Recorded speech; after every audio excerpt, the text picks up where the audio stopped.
I remembered after leaving high school and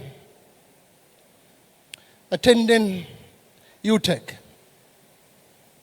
I decided that I wanted to work also while I was studying, because I am not as rich as most of the persons here in Harborview, so I have to work and study. And so I sent out some applications. And when I got this call to an insurance company for an interview,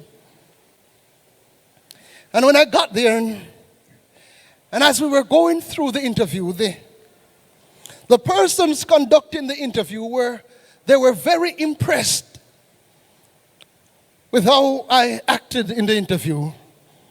But there was one challenge. They said, "Mr. Smith, we like you."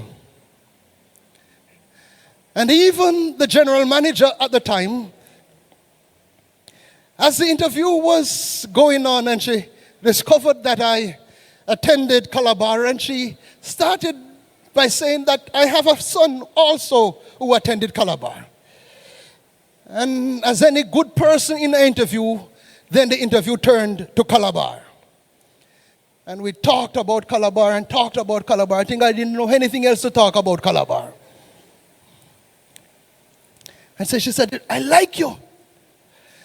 And worse, you went to Calabar and my son went to Calabar. But there is one challenge, Mr. Smith. There is a challenge of the Sabbath. We want to interview you, but that is the only challenge. Tell us how you can solve that challenge." She said, "Can you come in even half day on Saturday?" I said,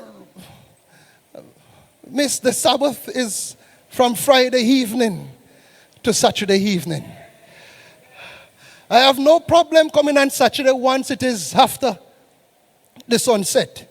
But she said, "But there's nobody here at that time." I said, "Okay, well, we have a challenge then. But I can't come between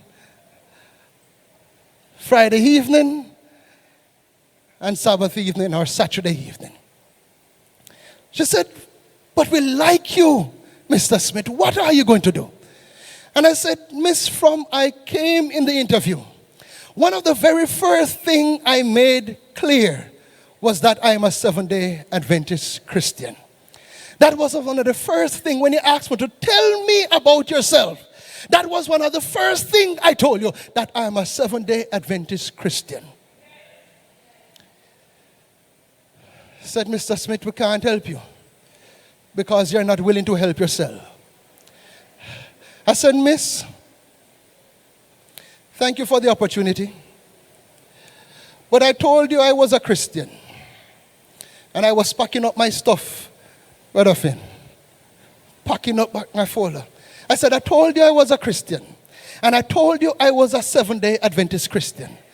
And if after saying all that I was willing to rob God to come here, I was willing to steal from God to come here, come work with you. If I'm willing to steal from God, would you trust me? I said, if I'm willing to rob from God, would you trust me? And she said, Mr. Smith, I've never heard that before. Come 8:30 Monday morning.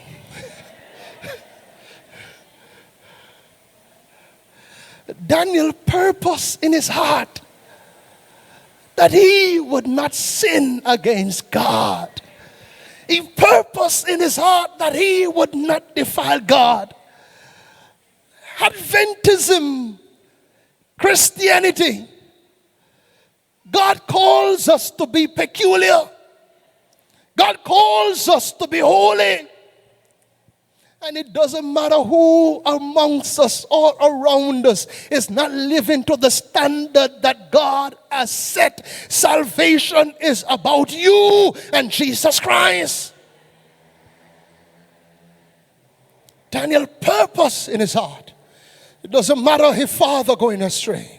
It doesn't matter if mother going astray. It doesn't matter if husband going astray. It doesn't even matter if wife is going astray. It is between you and Jesus Christ. Food may be limited on the table, but purpose in your heart. Employment may be hard to come by, but purpose in your hearts. There are persons who even desire to get married, but they can't find a partner. Purpose in your heart.